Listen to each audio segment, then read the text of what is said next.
Hello everyone, I'm Nurse Succinate. Today we're tackling a true obstetric emergency that shows up again and again in NMCN exams: shoulder dystocia. A typical question is this: a 28-year-old woman with gestational diabetes is in active labor. After delivering the baby's head, you notice the head retracts tightly against the perineum and the shoulders won't deliver despite gentle traction.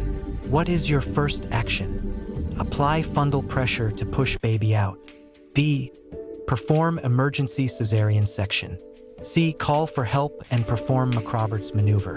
D. Pull harder on the baby's head. This is a situation where seconds matter. Let's walk through it step by step and get the correct answer.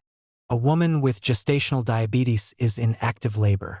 The baby's head delivers, but suddenly, the head retracts tightly against the perineum. This classic finding is called the turtle sign. The shoulders are stuck. The baby cannot breathe, and you have minutes, not hours, to act. Now let's remove the dangerous answers. Option A, fundal pressure, is wrong.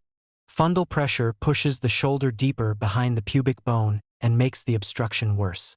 Option D, pulling harder on the baby's head, is also wrong. This causes brachial plexus injury, permanent nerve damage, and serious legal consequences. Option B, emergency cesarean section, is impractical. The head is already delivered. Waiting wastes precious time and risks brain damage from lack of oxygen. The correct answer is option C.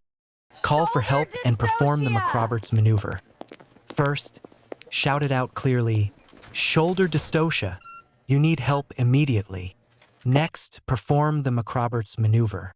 Hyperflex the mother's thighs tightly onto her abdomen. This simple movement flattens the sacrum, widens the pelvic outlet, and frees the trapped shoulder. McRoberts alone works in 40 to 60% of cases. Add suprapubic pressure, not fundal pressure, and success rises to about 90%. Let's lock in the exam points using the helper mnemonic. H. Call for help. E. Evaluate for episiotomy. L. Legs into McRoberts position. P. Pressure suprapubic, never fundal. E. Enter internal maneuvers. R. Remove the posterior arm. R. Roll the patient. Remember this: turtle sign equals shoulder dystocia. McRoberts is your first move. Fundal pressure is never correct. If you want to master more life-saving, exam-winning questions like this, check out my NMCN Exam Mastery Guide on Sealer. Study smart, build confidence, and walk into your exam ready. I'm Nurse Succinate. See you in the next video.